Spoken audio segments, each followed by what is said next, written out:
54절.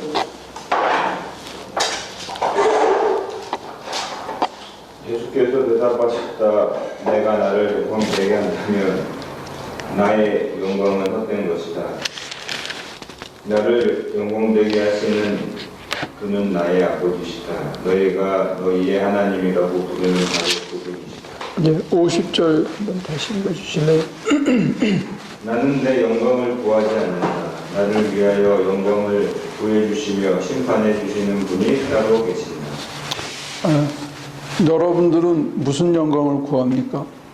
한마디씩 해보실래요? 모니카 집사님이 구하는 영광은 뭡니까?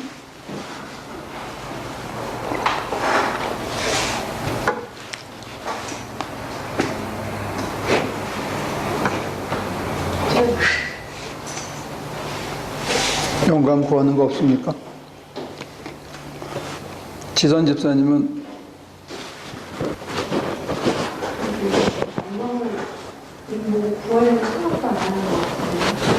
영광 구하는 게 없다. 우리 장 집사는요? 영광 구하고 있는지 안 구하고 있는지 모르겠다. 배 집사님은 무슨 영광을 구합니까? 영광 자체에 관심이 없다. 우리 전 집사는 저도 영광을 뭐 따로 생각을 하는 그냥 잘 살아보면 좋겠다 생각은 했어요. 영광을 타는 거창한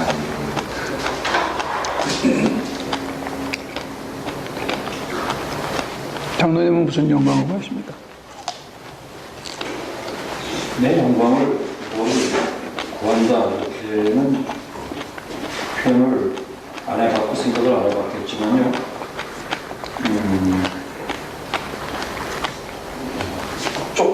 쪽팔리는 는 말해야 되겠다. 하는 거 그런 게 우리 영광이 되지 않을까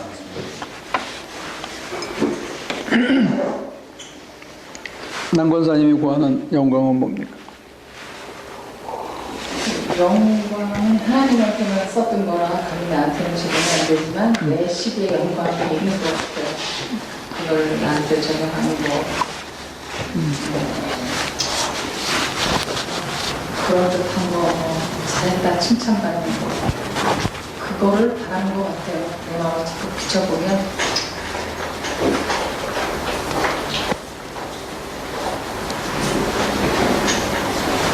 우리 김 권사님은 무슨 영광을 구하십니까? 하나님의 기쁨을 구한다. 모니카 집사님 다시 한번 기회를 드리겠습니다.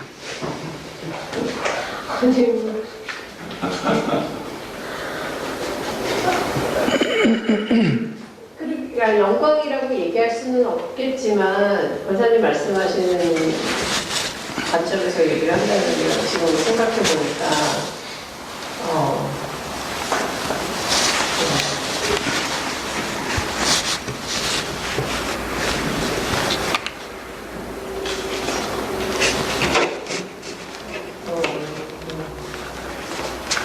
어떤 일에 대해서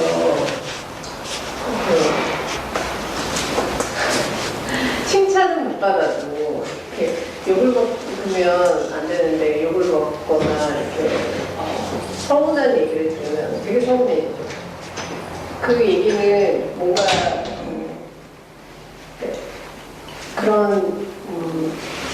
그런 얘기들은 내 것이 아니라고 생각하고 그런 건 기대하지 않는 제 마음이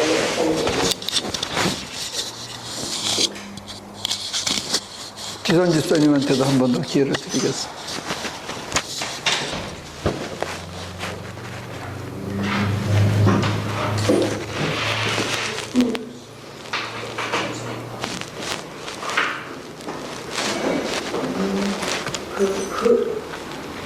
뭘 바라는 거가 아니긴해도 그것도 바라는 거 제가 싫어하는 거는 남의 소리? 뭐 저한테 어떤 저를 판단하는 소리 그거를 안 듣고 싶어요.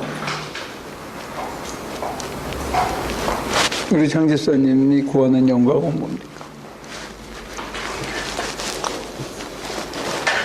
영광을 구하지는 않는데 그런 궁극성을 이렇게 저의 궁극성을 나타내려고 하는 거가 이렇게 있을 때 아 이러면 안 되자고 생각은 해요. 배 집사님은 어떻게 생각합니까? 여전히 아무 관심도 없습니까?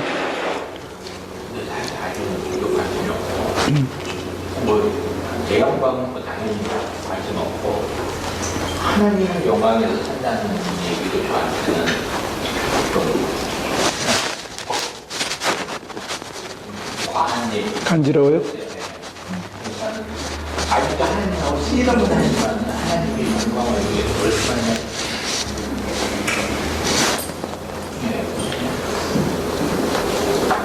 그냥 벗어나지 않으려고 산다고 하는 게 맞는 것 같아요.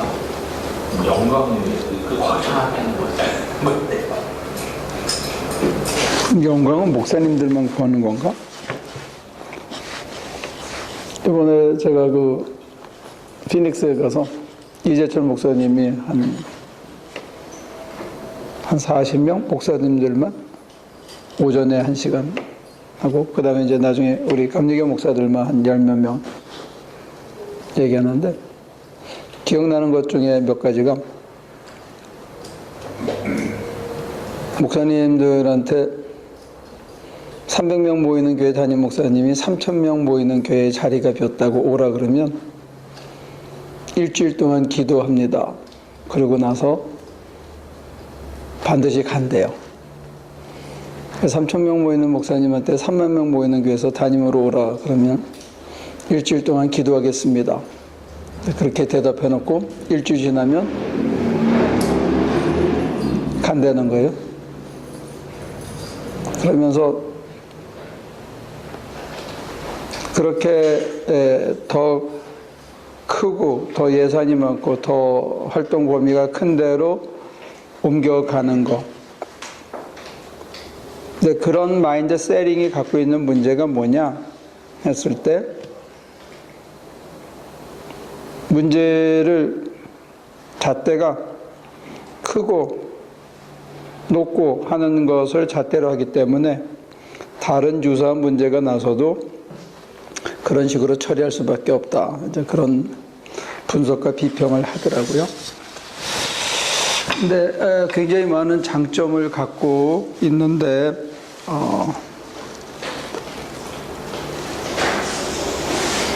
몇 가지 제가 여러분들에게 전하던 것하고 차이점이 한 2가지 있는데 그 중에 하나가 성서를 해석하고 그걸 다시 잘 재해석한 다음에 우리 삶에 적용을 해서 이 말씀대로 가면 반드시 하나님이 책임지고 반드시 하나님께서 잘 되게 하신다 하는 얘기는 아니지만 저는 굶어 죽지는 않는다 이런 표현을 썼던 것 같고 그분은 그거보다는 조금 더 여유롭고 부한 그런 확신을 전하는 게 아닌가. 그래서 제가 여러분들한테 굉장히 어떤 면에서는 좀 모호하고 신앙이라는 것 자체가 어떤 면에서든지 간에 우리가 잘 모르기 때문에 더듬어가는 모호성을 저는 더 강조했던 것 같고 먹고 입고 사는 것에 대한 어떤 바람 라인만 얘기했지 물질로나 어떤 다른 것으로 확고히 풍성해질 수도 있다 하는 얘기는 제가 여러분들한테 거의 전하지 못했던 게 아닌가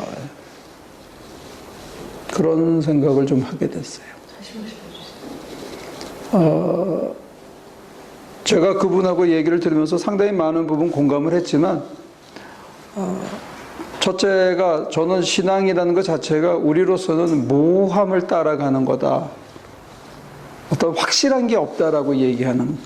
그러니까 확실하지 않은 것만 확실하다는 거예요. 제가 보기에는. 제가 여러분들에게 강조했던 건 그런 것 같아요. 우리는 그런 의미에서 하나님 한 분만 확실한 거지. 하나님이 매 순간 내게 뭘 하시고 뭘 원하시고 어디로 이끌어 가시는지는 늘 모호하다라고 강조했던 것 같아요.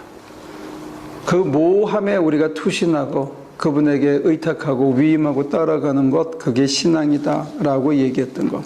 그런 의미에서 어떤 성경의 기절도 그 자체로서는 확실하지 않다는 거죠. 나한테 적용할 때는. 그래서 그런 모호성에 대한 강조가 좀 지나치게 강조되어지지 않았는가. 두 번째는 그 모호함에 내가 모든 걸 투신하고 그분에게 의탁하고 따라가면 이 현실에서도 하나님이 반드시 책임지고 어떻게든지 간에 할 거다 하는 어떤 그런 메시지를 강력하게 얘기하는 것 같은데, 제가 여러분들에게 전했던 거는 그렇게 강력함이 아니고 굶어 죽진 않는다, 쪽팔리진 않는다, 이 정도만 얘기했던 것 같아요. 근데 굳이 조금 보완 설명을 한다면 제가 강조했던 거는 그거 말고 다른 게 있다라고 본 거죠. 의식주의 문제는 최소한 해결돼야 되긴 하겠지만 신앙생활이 의식주 문제를 해결하거나 쪽팔리지 않는 문제가 아니고 어떤 의미에서는 소명이라고 그럴까? 우리 각자에게 맡겨진 어떤 우리만 각자의 독특한 하나님이 우리에게 부여한 이 땅에서 해야 할 일에 또 그걸 통해서 그 일을 함을 통해서 하나님께서 궁극적으로 저와 여러분들을 하나님의 품성으로 변화시켜 간다 하는 쪽에 지나치게 강조를 했던 것 같아요. 그러니까 제 관심사는 이 말씀대로 살면 이 땅에서도 하나님이 도와주셔서 먹고 있고 풍성하게 산다 하는 데에 대해서는 너무 관심이 적었던 게 아닌가. 관심은 어디에 있느냐? 이런 과정을 통해서 하나님께서 궁극적으로 저와 여러분들을 변화시킨다. 제 경우에 있어서는 이번에 제가 이제 감사를 받았는데 감사를 받으면 누가 얼마 받고 누가 얼마 쓰고 이게 다 나오잖아요.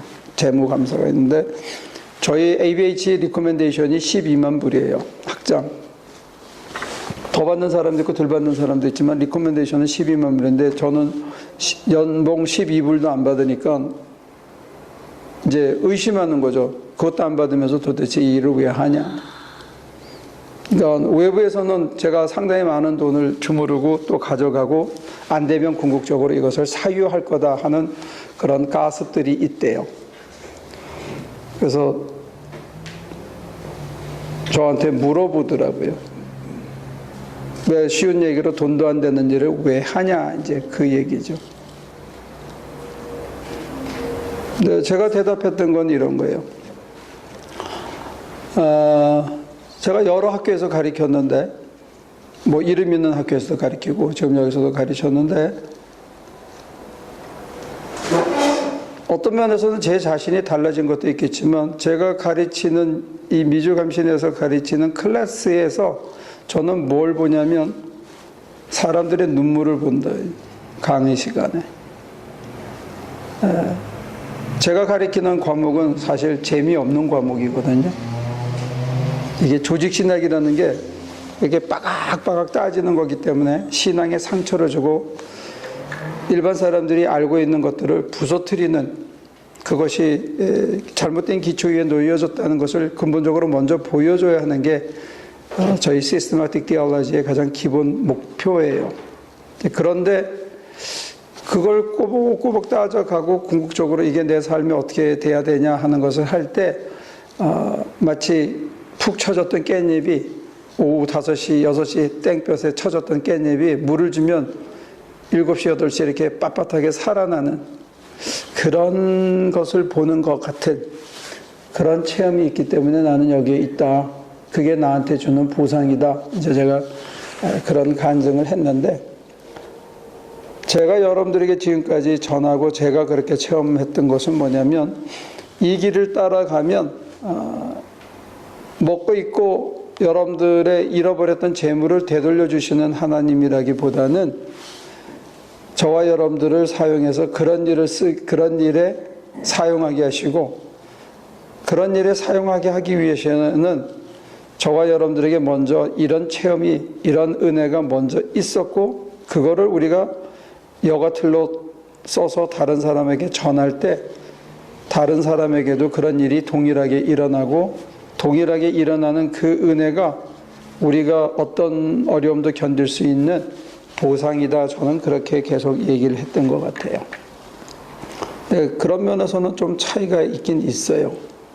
근데 소위 코트앤코트 현실에서도 성공한 진보적 좌파적 색깔을 가진 훌륭한 목사님을 이제 만나고 온 건데 제가 이제 오늘은 두 가지를 좀 여러분들에게 도움을 얻고 물어보고 싶은 게 그거예요.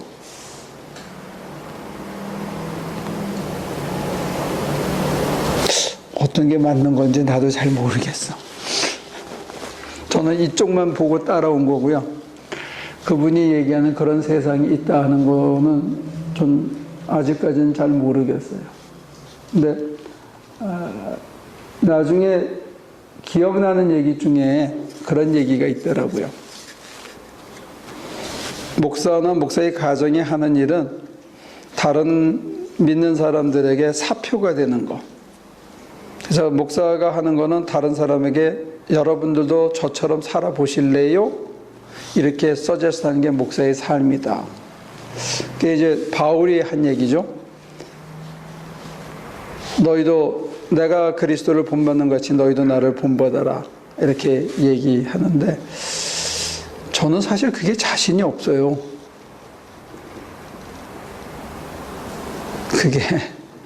그게 진짜 자신이 없어. 그래서 우리가 이렇게 텅텅 비나 봐.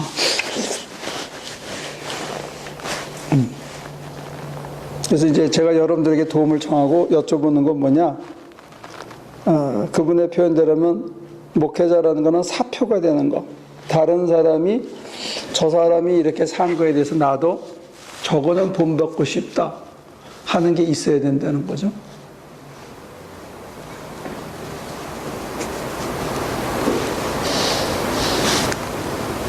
그래서 그걸 묻고 싶은 거야. 저한테 혹시 본받고 싶은 게 있냐?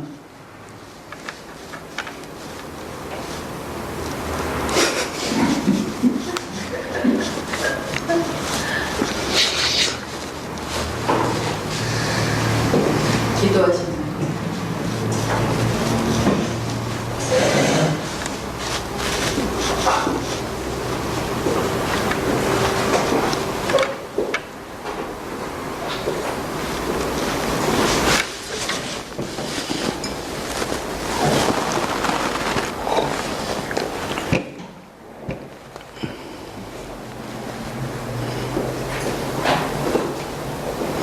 난 부끄러워서 다 드러내지도 못하고 사는데 나를 본받아라.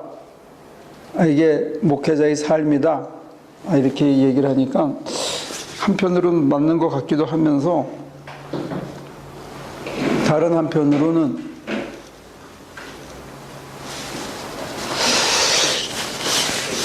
뭘 도대체 목사로서 우리 하나교인들한테 본받을 만한 짓을 하고 살았나? 이런 생각이 들더라고요.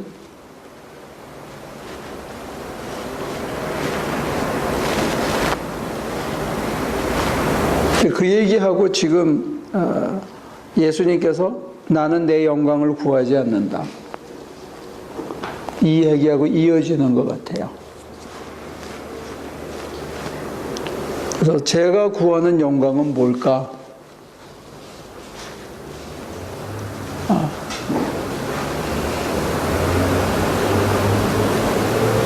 제가 그냥 뭐 이렇게 목사님한테 막 따지다가 그런 말씀을 드린 적이 있어요. 목사님은 뭐를 풀고 하려고 우기고 뭐 싸우고 그러는 것 같다. 그런 말씀을 드린 적이 있었는데 전 그때 그렇게 느낀 거야. 근데 지나고 보니까 이제 그런 거는 좀 없어졌는데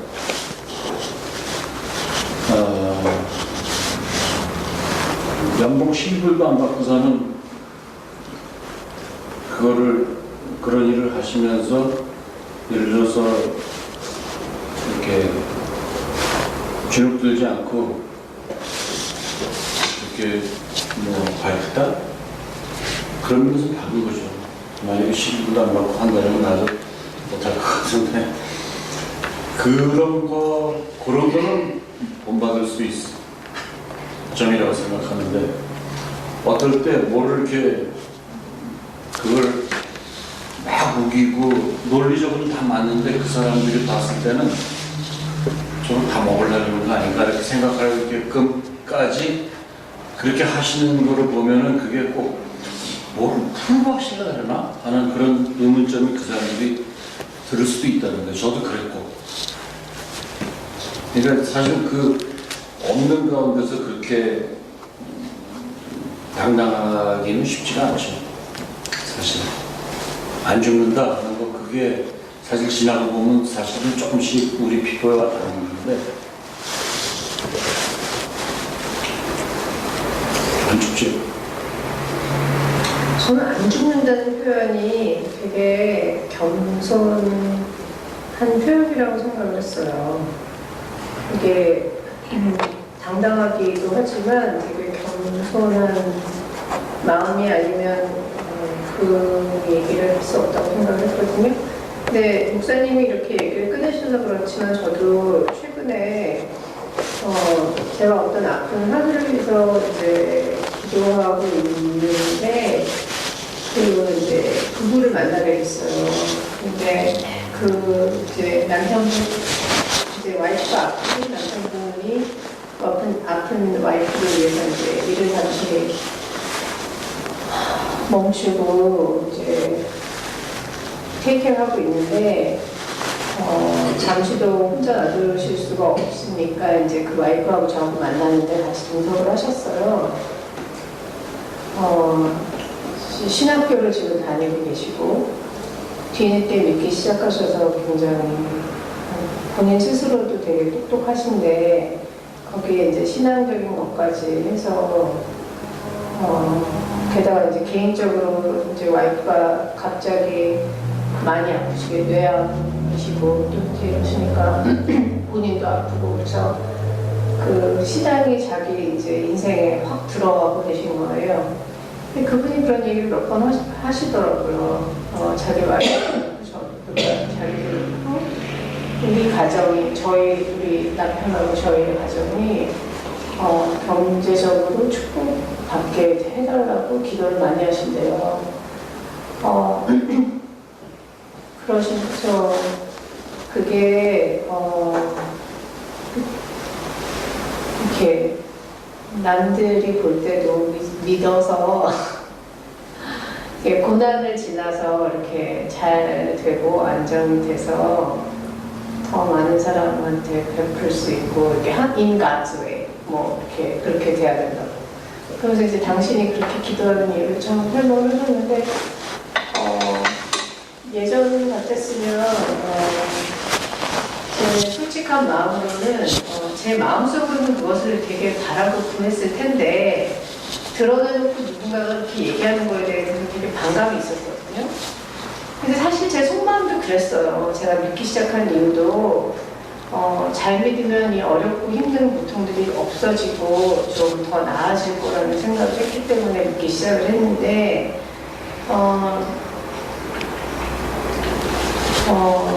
제가 다니고 있는 교회라서 그런 게 아니라 그런 기대나 믿음의 상태로 제가 여기를 와서 이제 이 교회에서 지나고 하면서 하나 배운 거는 그게 굉장히 목사님이 얘기하신 죽지 않는다, 굶어 죽지 않는다라고 얘기하신 게 지나고 깨달았을 때는 우리는 굉장히 겸손한 마음이 되지 않고서는 그렇게 얘기할 수밖에 없겠다는 생각이 들었고요. 그러니까 그게 이제 장로님이나 목사님이나 봤을 때 가난한 것이 나쁘지 않다. 가난한 것이 굉장히 큰 자유가 있다라는 제가 생각을 했어요. 내가 그 가난에 두려워하지 않고 눌리지만 않는다면 가난은 굉장히 큰 자유를 주는구나라는 생각을 했단 말이에요. 그리고 가난한데 품이 있을 수 있다는 것, 그게 더 멋있다는 생각을 했거든요. 우리 집은 1,500스퀘어풋이야. 우리 집은 우리 아파트는 1,500스퀘어풋이야. 낡았죠. 가난하지 않아? 낡았어요. 근데 제가 그런 관점에서 보면은 그분들이 좋은 차를 타고 다니시고 LA 한인타운에서 굉장히 그래도 안정된 생활을 하시는 분들이고 많이 배우신 분들이고 근데 그분들 눈에 보기에는 되게 부족한 게 많아 보인다는 생각도 들면서도 그냥 종교를 떠나서 모든 인간은 단순히 좀 더 나은 생활을 하는 거가 신앙이 있던 없던 간에 그게 축복이라고 생각하는 건 맞나 보다라고 예전처럼 그렇게 그거에 대해서 막 싸우지 않았고 그냥 한 걸음 떨어져서 생각을 했어요. 근데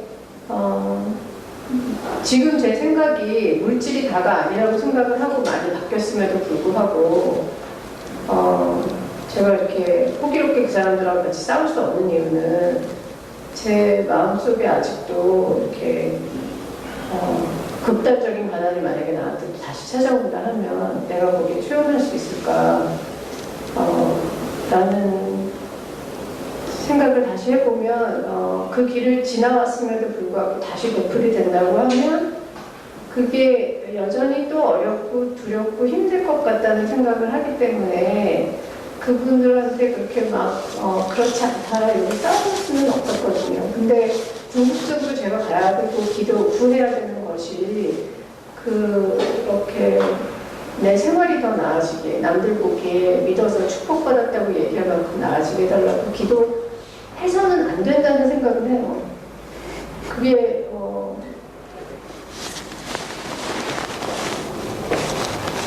늘 한계가 더 생겨도 왜냐면 그런 샘플이 우리 앞에 있으니까 만약에 목사님 인생이 너무 좋아 보인다 그렇게 생각은 안 하지만 되게 고달프다라는 생각은 하지만 동시에 되게 가벼워 보인다는 생각을 하거든요. 내 인생이 고달퍼 보인다고? 네. 그래? 어? 미스터 배도 그렇게 보여? 내가? 사는 게? 고달퍼 보인다? 아니 바쁘고 고달퍼 보여요. 일이 계속 진짜 따라오시니까 근데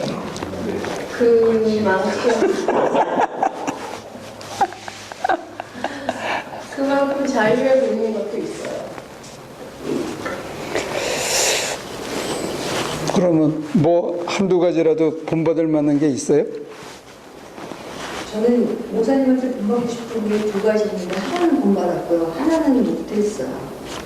제가 기억을 하실지 모르겠는데 목사님 제가 교회 나오면서 한 2년쯤 됐을 때 목사님 기도가 그때 굉장히 나한테는 되게 시적으로 들리고 그 감성을 이렇게 두들기는 그런 기도여서 목사님 기도가 너무 되게 좋았어요. 그랬더니 목사님이 저보고 마귀야 물러가라 그러셨거든요. 그런데 그게 다른 사람이 들으면 되게 어떻게 그럴 수가 있어? 라고 하는데 저는 그때 딱 깨우침이 있었어요. 이거를 목사님을 통한 하나님의 말씀인데 저는 그때 그 목사님이 가지고 있는 그 뭐 그런 걸로만 다 이렇게 받아들인 거예요. 그래서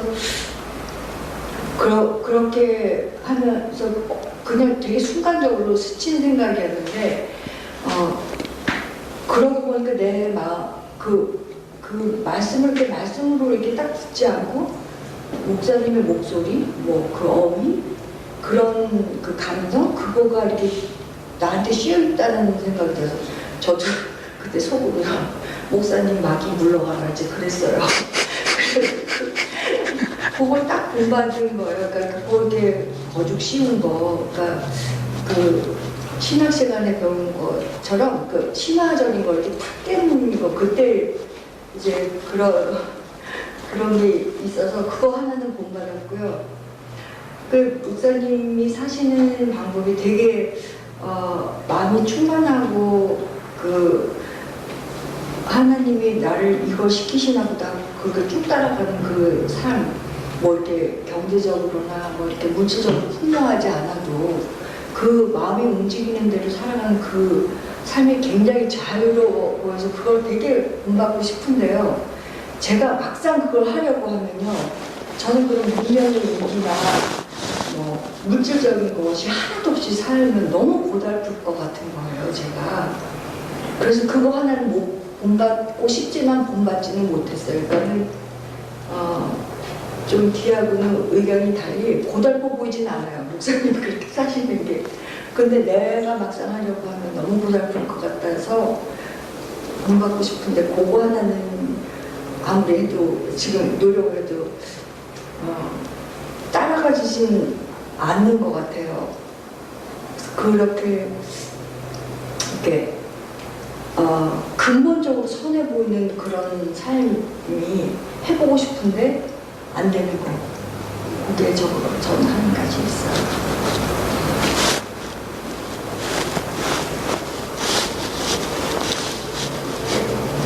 강하게 표현하자면 타협하지 않으시는 거.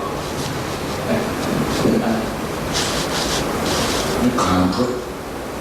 그러니까는 나하고 타협을 안 하시고, 다시 말하면은 내 안에 하나님이 계시니까는 하나님하고 타협 안 하시고 하나님만 따라가시는 거잖아요. 네. 그게 좋아 보이죠? 진짜 하나님만 따라가셨는지 어떻게? 근데 저는 그거는 하나님인데, 저는 얼마 전에 그런 결론을 도출했어요. 하나님하고 목사님 하나님하고 틀리구나. 진짜. 그리고 지금 그건 틀려. 에이, 한 분 아니야. 그러니까 나한테 한 분이 있지, 다 한 분이라는 게 안 되더라고요. 나한테는 죽어도. 에이, 과학적으로도 그건 아니야. 그러니까는 나한테 한 분이시더라고요. 그러니까는 다른 사람하고도 한 분을 만들려고 그러니까는 트러블이 나더라고요. 같이 한 분을 만들려고 하다 보니까는. 그래서 기도하고 듣고 그렇게 해서 내가 나의 하나님이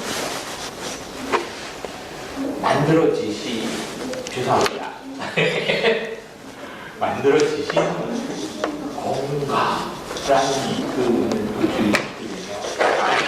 또는 기도하셔가지고 하나님한테 여쭙고 해서 그게 말씀 타협, 그러니까 사람들이 타협을 굉장히 많이 하게 되잖아요. 제일 할 수밖에 없는 게 먹고 살아야 되니까 타협을 할 수밖에 없잖아요. 여기 제 와이프하고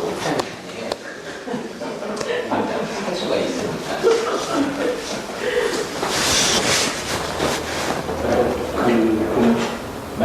그리고 시작할 때 말씀하신 거 모호성을 많이 얘기했는데, 저는 그 모호성 때문에 쫓아가고 있는 거거든요. 진짜 확실하면은 저는 약간 좀 와이프 표현대로, 그리고 제가 얘는 표현하는데 반골기질이 있어가지고 머저리티가 가면은 저는 돌아서요.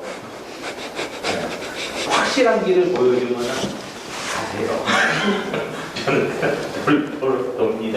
요새 꼭 소리가 오는 거야?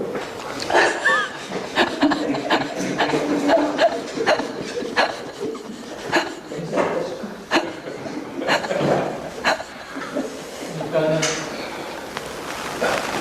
모호한 하나님을 찾는 지금 여정을 하고 있는 거라고 생각하니까는 쫓아가면서 그걸 보여주시니까는 여기밖에 나올 수가 없더라고요. 잘 목사님들 예시 이런 걸로 그냥 예. 저는 그냥 돌아다 버리고 그러니까 견태호 집사는 뭘 본받을 게 있어? 한 10년을 따라다녔는데. 엄마가 꽤 너무 많죠. 너무 많은데 못 쫓아가니까 못 쫓아간다기보다는 앞에서 얘기하신 대로 순간순간 맛보는 하나님의 은혜는 감사한데 이 지속적으로 그거를 제 스스로 좀 못한다고 생각을 하니까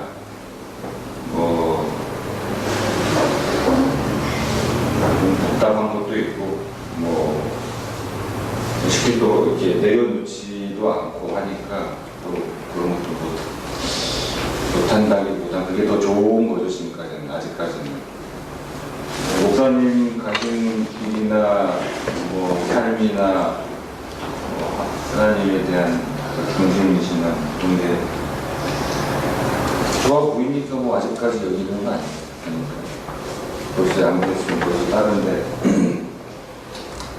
찾아가거나 딴 데 갔을 텐데 많은 부분 저는 좋습니다.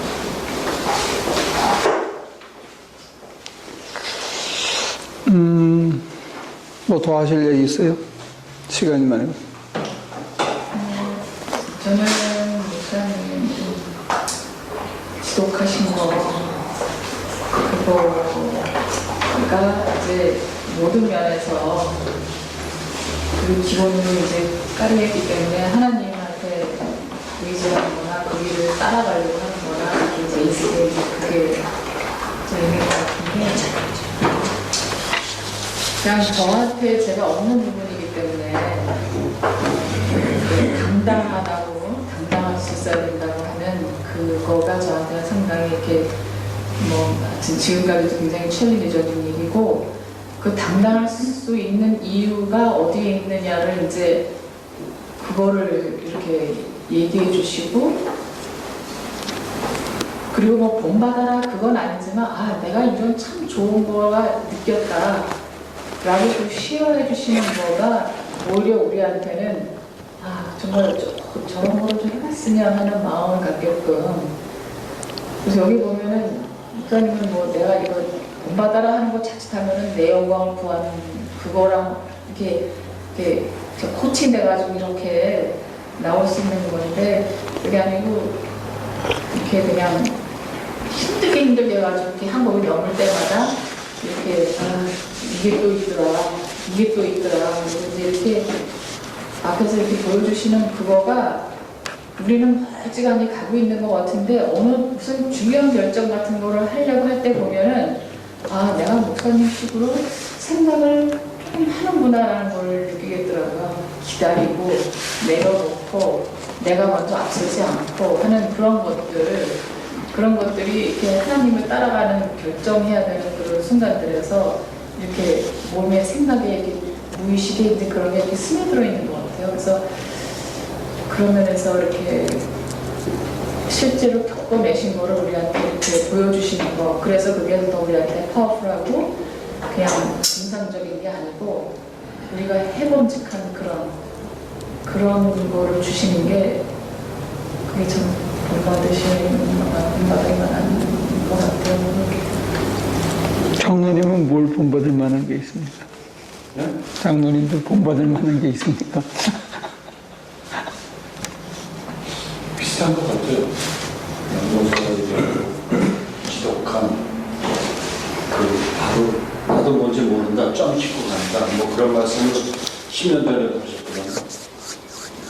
안 보이지만 그냥 점 찍는 것처럼 이렇게 찍으면서 가고 또 돌아서서 와보라 그러는데 가끔가다 좀 헷갈리는 거는 여기가 말씀하시니까 참 어떡하겠 지금 그거를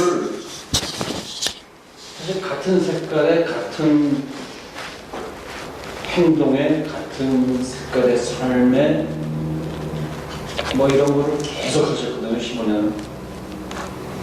그러니까 제가 중간에 하나님이 그만 좀 나였어 라는 생각도 했었는데 갈 데가 없더라고요.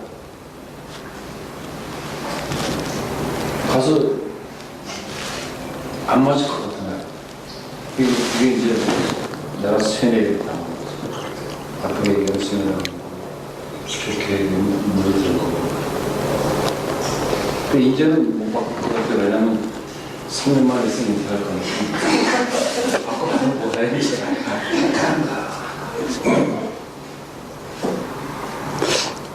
저가 제 영광을 구하는 게 있더라고요.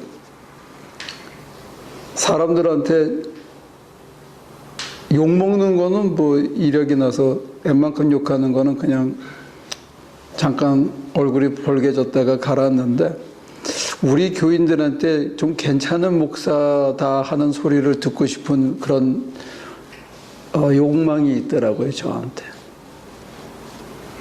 그래서 그걸 내려놓는 게 참 힘들었어요.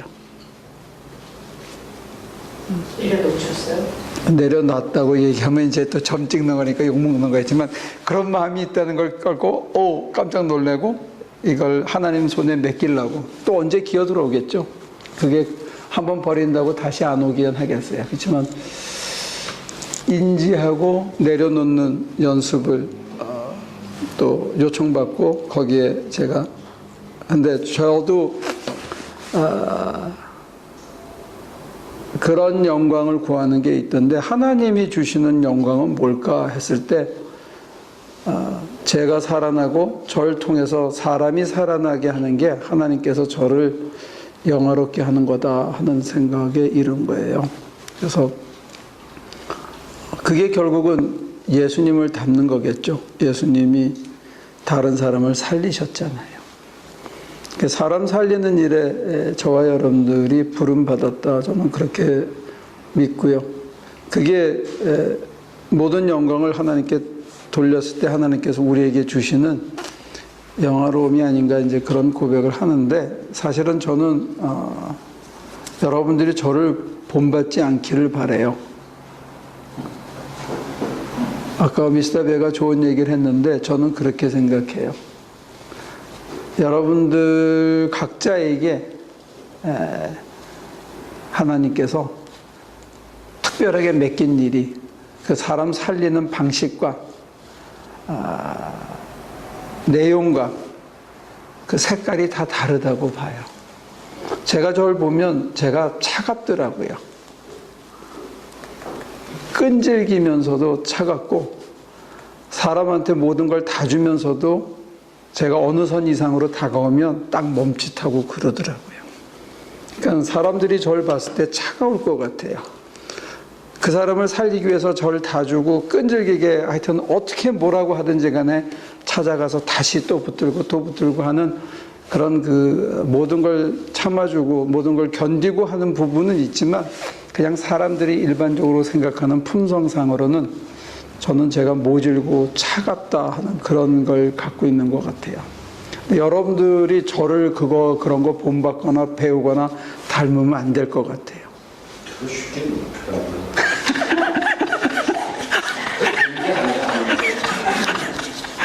그리고 그걸 지금 알았다고 그러시면 그건 안 되는 거예요. 10년 전부터 얘기하는 건데.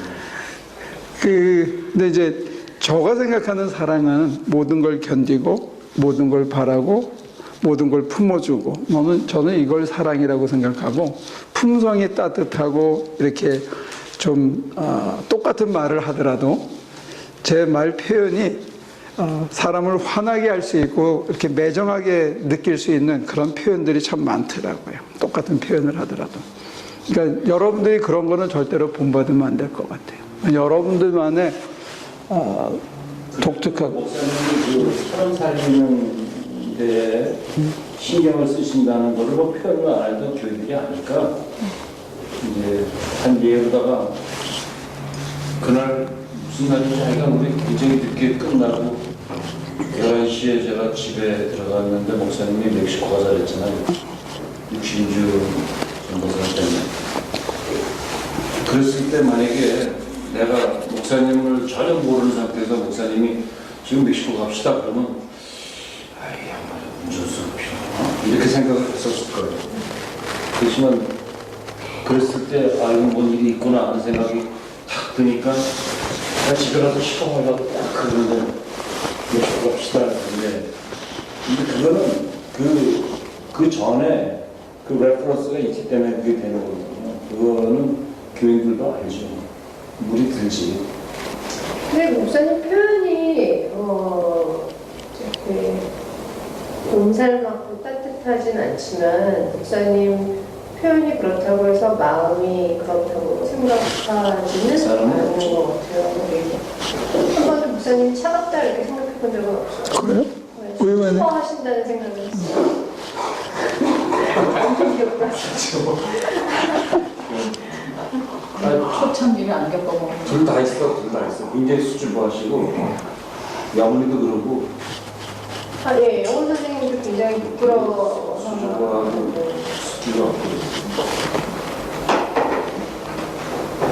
뒷감당이 안 되시나요? 그런데 어저께 어디 가가지고 사탕 하나를 딱 챙겨놨어. 유인한테 뽀뽀해주면 사탕을 주고 그랬더니 딱 가서 뽀뽀하더라고요. 뭐 갖다 주려고 하면 사탕이 없어. 근데 그거는 달라. 자기만의 하나님, 그 하나님이 주신 여러분 각자의 소명이 다르다고 봐요. 그래서 여러분들이 갖고 있는 색깔도 다양히 달라야 되고, 다만 그 일을 감당하는 동안에 하나님께서 우리를 완전히 거룩하게 하나님이 하시고 있는데 저는 늘 부끄러운 거죠. 늘 모자라서 늘 죄송하고 그런데 그 하나님이 저와 여러분들을 당신의 아들의 형상으로 만들어가고 계시고 있다는 그 소망으로 그냥 살아가는 거예요. 그것 때문에 당당할 수 있는 것 같아요. 그러니까 우리가 갖는 그 공동의 표대 그것만 우리가 서로 쉐어할 수 있다면 이쪽으로 가도 저쪽으로 가도 어떤 색깔이 달라도 그래야 더 컬러풀한 것 같아요. 이번에 그 피닉스 감리교를 갔더니 그 사막인데 2주에 한 번씩 물이 이만큼씩 들어온대요. 그 1에이커가 넘는 땅에 농수로가 한번 확 오고 그 다음에 이게 다 스며들면 몇 시간 지나서 2주 있다가 온대요. 그래서 이분이 뭘 했냐면 물이 모래 땅에 그냥 사라지니까 들풀을 그냥 뿌린 거야, 씨를. 그랬더니 이번에 갔더니 축구장처럼 돼 있더라고, 전체가. 그래서 발견한 게 뭐냐면 5월 달부터는 피닉스에 있는 모든 사람들은 10월까지 농사를 안 짓는데요. 다 타 죽기 때문에. 그래서 이분이 들풀을 키워서 들풀 사이에서 참외도 자라고 들풀 사이에서 딴 것도 자라게 이렇게 했어. 그러니까 그게 들풀이 그늘도 되고 물을 머금고 있다가 그 물을 나눠주기도 한대요. 그래서 거기 가니까 이 들풀이 진짜 광야가 꽃이 피는 곳이 됐고 그 들풀 사이에 요만한 꽃들이 얼마나 많이 폈는지 몰라. 그래서 그러면서 이제 그런 얘기를 해주시더라고요. 그 처음에 자기가 교회에 왔을 때 교인이 4명이 있었대. 그때 저희 목사들이 6명인가 와서 거기다가 이제 스프링쿨러를 놔주고 또 뭘 고쳐주고 그러고 갔다는 거예요.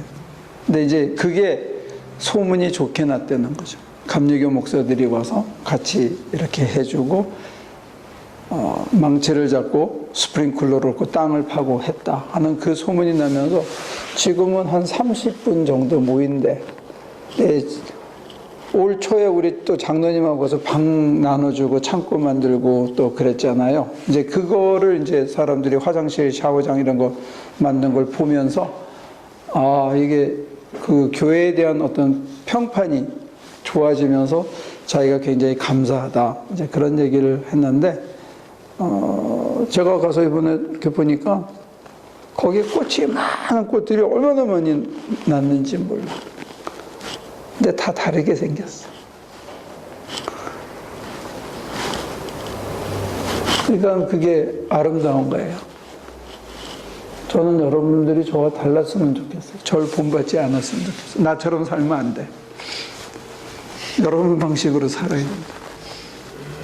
다만 자기 색깔, 자기 모양, 각자에게 주어진 그거를 최대한 발휘해서 우리를 통해서 다른 사람들이 행여 주님을 볼 수 있다면, 우리가 뭐 망치 잡고 스프링클러 놓고 하는 거는 늘 하던 일이고, 멕시코 가서 지난 10몇 년 동안 하던 일을 그냥 연장해서 한 것뿐이지, 우리가 뭐 그 교회를 타겟해서 특별히 연구를 했다든지, 뭐 스타벅스처럼 서베이를 해가지고 거기가 베스트 팟이라든지 베스트 타겟이라든지 플랜을 세워서 한 게 아니잖아요. 그냥 늘 하던 일을 했는데 우연히 그게 그 교회에 큰 도움이 됐었다는 것처럼, 저와 여러분들이 늘 하던 일상의 일 속에서 행여 다른 사람들에게 주님이 하시는 선한 일을 만약에 보여줄 수 있다면, 그리고 그 일을 하는 동안에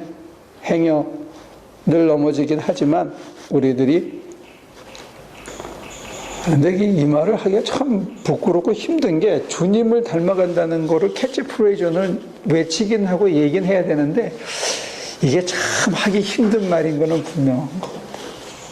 감히 이 얘기를 쓴다는 것 자체가 참 죄송하지만 그래도 불구하고 이게 하나님이 하시는 일이라는 게 우리한테는 복음이고 기쁜 소식이고 또 이렇게 선언해야 할 수밖에 없는 게 그런 거예요. 내가 한다는 건 아니고, 저와 여러분들이 주님의 형상을 회복하자든지 닮아가자든지 이런 캐치프레이즈가 아니고, 이게 하나님의 일이라는 거예요. 하나님이 친히 우리 안에서 행하고 계시기에 우리는 거기에 동반자로서 저항만은 하지 말자는 거지. 하나님이 하시는 일에 반대만은 하지 말고 하나님이 하시는 일에 딴지는 걸지 말자, 이게. 그래서 하나님이 하시게끔 하면 우리가 각자 꽃을 폈을 때 그 들풀처럼 신기하더라고. 그 모래바닥인데 다른 데는 벌써 다 말라 비틀어져 허옇게 변하고 있는데 거기는 풀밭이, 무화과가 얼마나 많이 났는지 몰라. 그리고 거기에 라임인가? 라임하고 이런 것들이 엄청 나타났어요.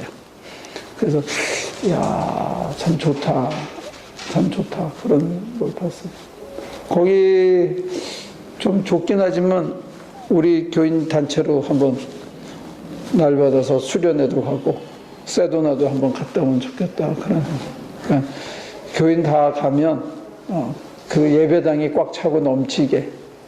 그리고 한 가지 더 좋았던 거는 우리 연합감리교의 그 전설이라고 할 수 있는 이자, 훈자, 경자 이훈교 목사님이 계신데, 그분이 성인 한 800명, 청년 해가지고 500명, 300명, 200명 이런 식으로 교회가 이 밸런스드 된 교회를 담임하신 분이 있어요.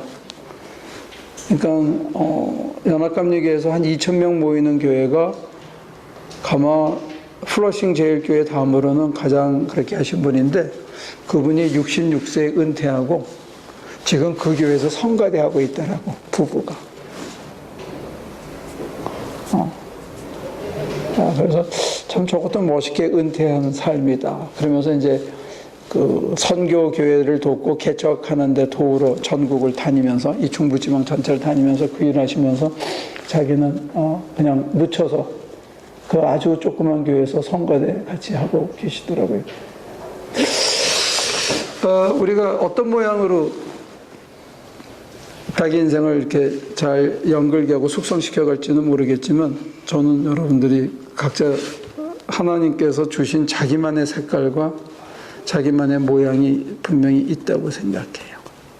그게 멀리서 보면 똑같은 꽃처럼 보이고 그냥 쫙 핀 그렇게 보이지만 다 다르게 생겨야죠. 똑같으면 하나님께서 찍어내지 사람을 이렇게 만들진 않았을 것 같아. 다 다르잖아요. 근데 하나님께서 우리 각자에게 친히 우리를 완전히 거룩하게 만드시려고 지금도 우리 안에서 역사하고 계시다는 이 소망으로 하나님의 일을 방해하지 않는, 잘 따라가는. 이제 그러니까 저항하는 거, 방해를 안 하려고 하는 게 힘든 거지, 그렇게 하고 싶은 거야 누구에게나 다 있지 않나. 방해를 하고 싶은 마음이 있다기보다는 저항을 하는 안 가고 싶어서 저항을. 좀 힘들다, 뭐 이런 고정관념이나 안 해본 거를 해야 된다라는 그런 두려움이나 이런 것들이 참 힘들게 하는 것 같거든요. 솔직히 그것만 걷어지면 충분히 갈 수 있을 거라고 생각이 드는데 그게 쉽게 잘 안 되는 게 좀 그런 것 같아요. 100번 맞는 얘기인데, 지금은 안 따라가면 더 무섭고, 안 따라가면 마음이 더 삭막하고 마음이 갈라터지는 것 같아서 어쩌면 따라가면서도 이런 생각이 들기도 해요. 이건 내가 너무 이기적인 게 아닌가, 나 살라고 따라가는 게 아닌가, 이런 자기 비판이 들 때도 있어요. 나 쉽게 살라고. 그래서 이제 지금 저를 달아보시는 게 저한테는 하나교회가 너무 익숙해져 있는 거예요. 외람된 말씀이지만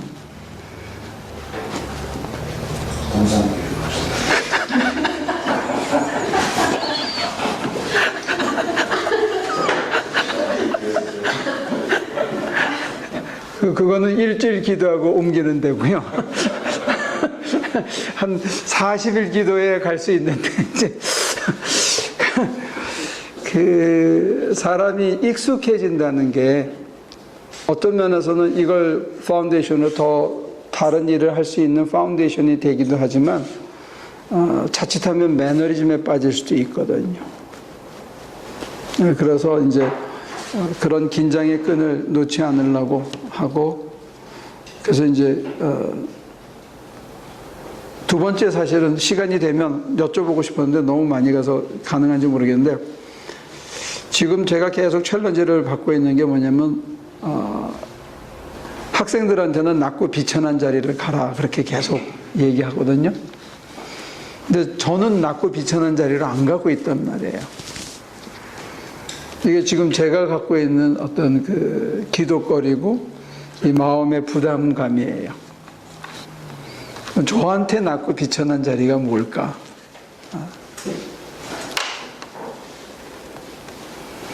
저는 플러밍하러 땅바닥도 기어봤고 천장도 기어봤기 때문에 땅바닥 기고 천장을 기어가는 게 낮고 비천한 자리라고 생각하진 않아요. 왜냐하면 저한테 낮고 비천한 자리가 뭔가 지금 기도하고 있어요. 혹시 제가 하나교회가 좋사오니 하고 개기고 있는 건 아닌가? 이제 이런 생각들. 정말로 다 어떤 편안함과 영광을 내려놓을 수 있는가, 이제 이런 것들로 계속 기도하고 그거를 맡기려고 하는데, 여러분들이 보실 때는 저한테 낮고 비천한 자리는 어떤 걸까요?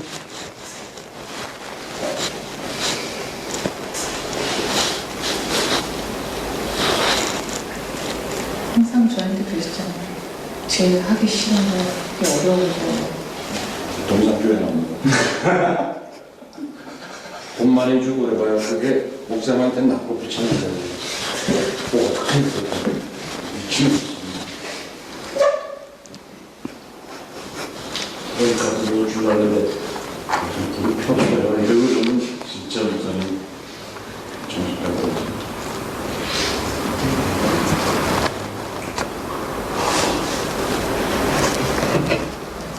네, 선생님만이 무함을 하시나 봐요. 얼굴 빨개지셨어요. 적인 것 같아요. 왜냐면 목사님은 이제 좋은 학교에서 가르쳐 보셨고 많이 공부하셔가지고 이제 좋은 자리에서 가르칠 수 있는 거를 그걸 안 하고 성공 12분도 안 돼서 가르친다 하는 거 그거 자체가 그게 상대적이죠.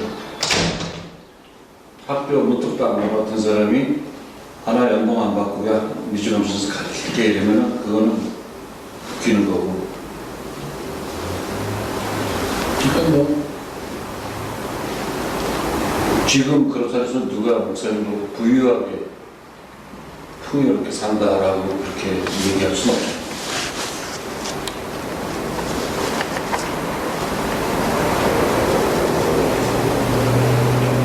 근데 그 매너리즘에 빠지는 게 아니냐?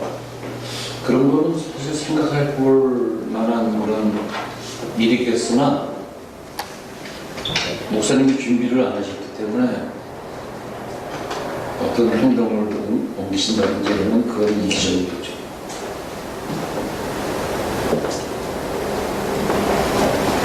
그 장수리 목사를 했을 때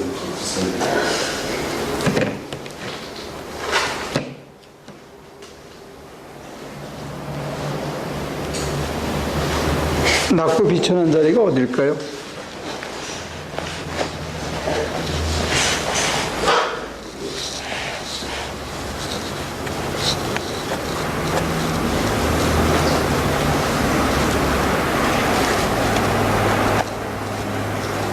근데 성경에서도 보면 그 의미에서뿐만이 아니고 현실적으로도 어려운 환경을 좀 많이 표현하는 것 같은데 그 환경적인 면도 고려해야 되지 않을까. 그래서 그런 것 때문에 부담감을 그런 단어를 들었을 때 부담감이 더 느껴지고 하기 싫다. 물론 이제 상대적인 것도 있겠지만 근데 결국에는 뭐 예수님처럼 십자가 지고 뭐 많은 사도들이나 그 이후에 많은 사람들의 행적들을 보면 그게 결국 현실적으로는 뭐 우리가 뭐 일반 사람들이 보기에는 담고 싶지 않은 그런 거. 내가 한 1, 2주 안에 남들에게 욕을 직살나게 먹을 일을 감당을 해야 될지도 몰라.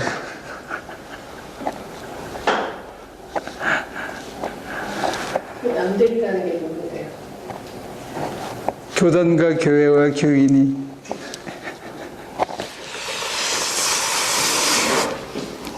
오케이. 기도해 주세요. 그리고 한번 여러분들이 기도하다가 떠오르면 저한테도 얘기해 줘 보세요. 저도 모든 가능성. 예수님이 다니시는 길이 뭐 우리는 구유에서 나셨다 해서 낮고 비천하고 또 십자가에 못 박혀 죽으셨기 때문에 낮고 비천하다. 물론 그거가 상징적이고 가장 큰 이유겠지만 인생 동안 계속 다니실 때 회당, 큰 회당에서도 또 성전 정화도 하셨고 뭐 5천 명이 모이기도 하고 뭐 여러 가지가 상황이 바뀌잖아요. 근데 그거를 상대적으로 뭐 낮고 비천하지 않은 자리가 어디냐 했을 때 돈도 잘 벌고 밸런스 있게 8천 명이 2, 3, 5 뭐 이렇게 탁 되고 뭐 이런 교회 꼭 그런 것뿐만이 아니라 아까 모호한 길을 따라가신다고 그랬는데 그 위치가 어디에 있든지 간에 상황이 어떻든지 간에 그 길을 따라가는 그 자체가 낮고 비천한 자리가 아닐까요? 올라가는 길도 있을 거고 내려가는 길도 있었을 거고 서 있을 때도 있고 돈주머니가 터질 때도 있고 153마리 잡혔을 때도 있고 뭐 그렇지만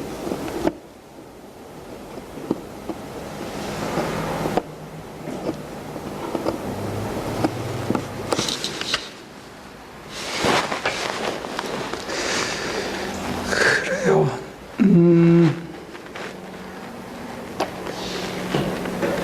오늘은 어떻게 정리를 해야 될지 제가 모르겠네요. 여기서 그냥 덮죠.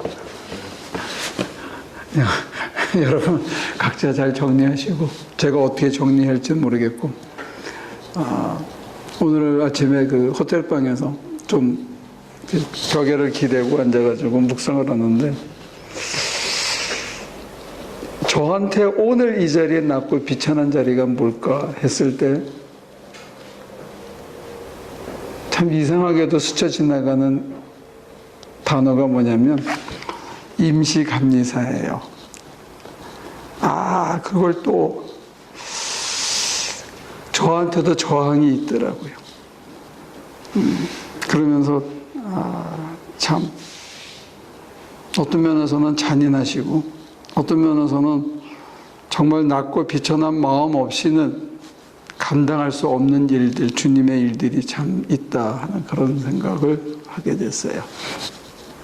여러분들도 이제 왜 그런 제가 가장 오늘 일어났던 일까지 쉬하냐면 어떤 때는 정말 감당하기 싫고 피하고 싶고 자기한테는 단돈 1불뿐만이 아니고 1불도 안 생긴 것뿐만이 아니고 안 해도 아무런 지장이 없는 일을 하나님께서 시키실 때가 있는 게 아닌가 그런 모호성이에요. 근데 그거를 왜 감당하게 하실까 사실 이유는 모르죠. 아직도.